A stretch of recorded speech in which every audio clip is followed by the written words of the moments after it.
Saudara Lansares Narkoba Polres Aceh Barat Daya atau Apdia berhasil menciduk 23 tersangka dari 14 perkara penyalahgunaan narkotika jenis sabu dan ganja pada periode Januari hingga Juli 2025.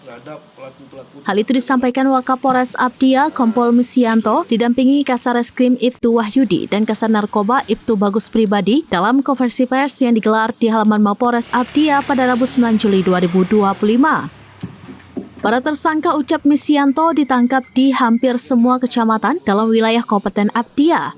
Dari tangan para tersangka, kata Misianto, berhasil diamankan barang bukti narkotika jenis sabu sebanyak 9,39 gram, ganja 18,77 gram, 20 unit handphone, dan 5 unit sepeda motor.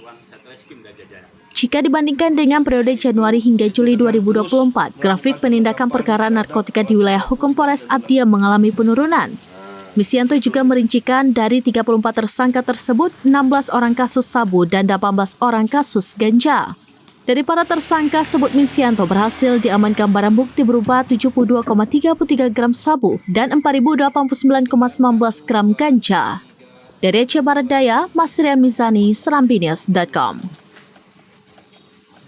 Download Tribun X sekarang, menghadirkan lokal menjadi Indonesia.